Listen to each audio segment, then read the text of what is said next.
From CBS News Bay Area, this is the Morning Edition. We're live in San Francisco at the scene of a 3-alarm fire where firefighters are still on scene. We'll have a live update coming up. I love Oakland.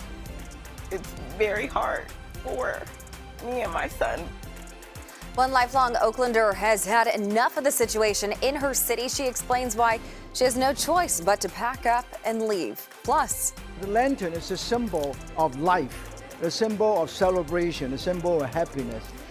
it's a fresh new look in San Francisco's Chinatown, how the community came together to beautify their neighborhood.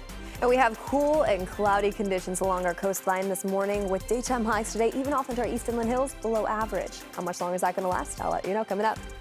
And as we take a live look at the Bay Bridge, we've got a vehicle fire heating things up, and that backup is building. I'll tell you exactly where it is coming up. But first, we are taking a live look outside on your Wednesday morning. Look at this beautiful view of the sunrise from our camera on top of Black Mountain. I love seeing that morning glow right there, Jess, and it's so nice. But here in the city, it looks definitely a lot different. We're looking at this shot from the Golden Gate Bridge right behind you. Exactly. Still kind of dark and gloomy along our coastline. It could be worse, though. At least we could see the Golden Gate Bridge this morning. So daytime highs today, they're going to stay nice and cool along that coastline. We'll get to that in just a second. Let's start off with current conditions, though. A little bit breezy with that onshore flow. You can see the American flag kind of waving in the wind, pushing into the Bay Area. Later into this afternoon, we'll see those winds really start to kick up. Current temperatures right now widespread throughout the Bay Area, still sitting in the 50s and 60s. And speaking of 60s, that'll be our daytime highs later this afternoon for our friends along the coast. It'll be nice and mild there today with a chance of light drizzle really into the evening hours tonight. All widespread throughout the Bay Area, but really just light. If you see clouds, if they're really dense in your local area and you start seeing just a little bit of mist, don't be too surprised. We'll notice that mostly near Bodega Bay, even ranging up into the North Bay today. Yesterday it was more isolated just closer to Half Moon Bay, where today we're really not going to see anything less than 1/100 of an inch.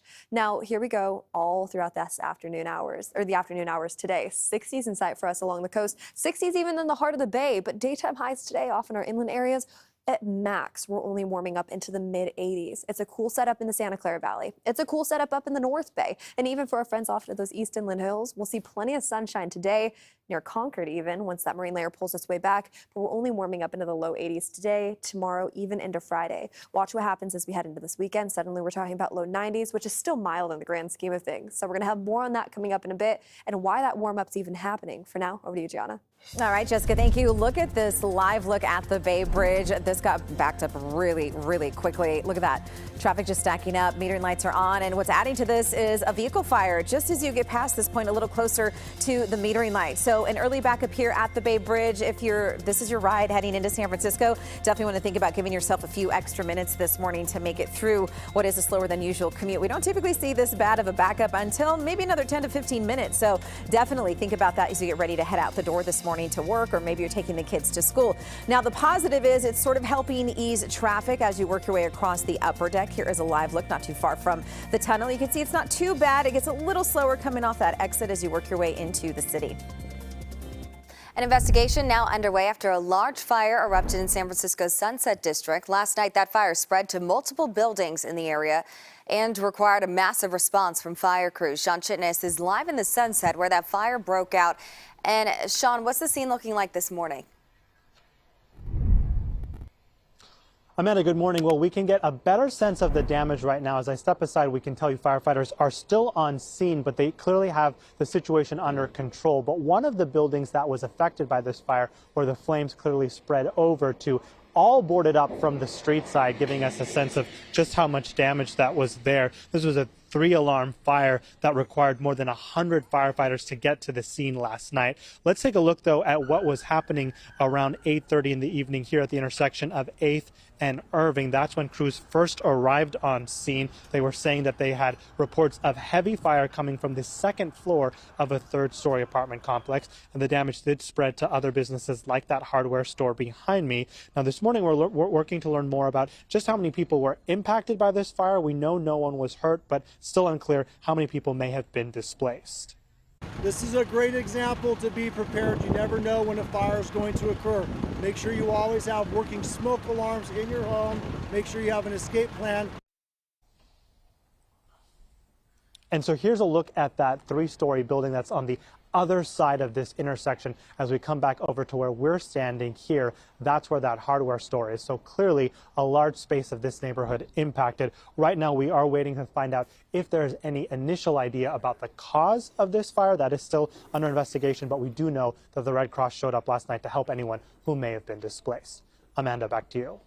What a mess out there, Sean. Thank you so much for that report.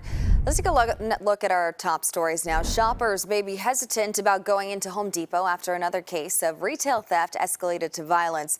This time it was at a San Carlos Home Depot where an armed security guard opened fire on a suspected shoplifter Monday night. And police say the suspect was confronted by the guard and he was trying to leave the store with stolen merchandise. Both the security guard and the suspect were taken to the hospital and are expected to recover.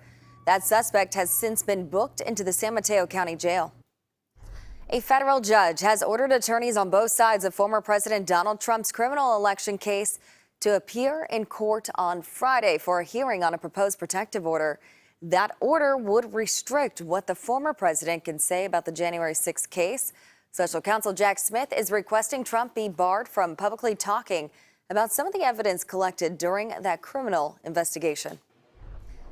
A victory for abortion rights supporters in Ohio. Last night, voters rejected a much-watched ballot measure that would have made it more difficult to amend the state constitution.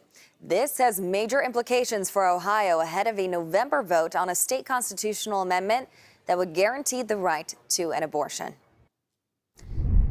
Happening today, Oakland residents have another chance to give feedback on who the city's next police chief should be. Tonight's meeting will be online at 6 p.m. Two more in-person meetings are set for this Saturday.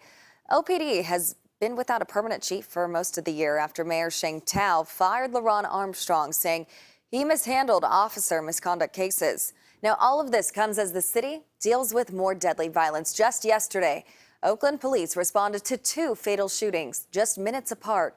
A man was shot to death along the Martin Luther King Jr. shoreline just after 2 p.m. His body was found near the boat launch. Then around 2:30, another man was killed outside the Lake Merritt BART station. Police detained a suspect a short time later. And with crime in Oakland becoming more common, some are saying they just want out. Kyung La talked with a mother who says that decision to leave the city she loves was really hard for her. And she talked to another who is staying even after witnessing a horrific crime just next door. I love Oakland.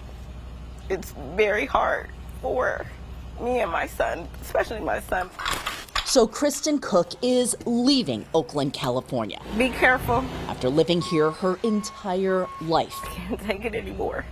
I got to the point I was too scared to leave my house. Cook blames brazen assaults and robberies in broad daylight, break-ins and home invasions across the city, as Oakland sees a surge in reported violent crimes this year compared to last. While homicides are down, robberies, burglaries, and rape are all up by double-digit percentages. Everyone we talk to says it doesn't matter your race, your income, everyone seems to be a target, including carjackings like this one. No.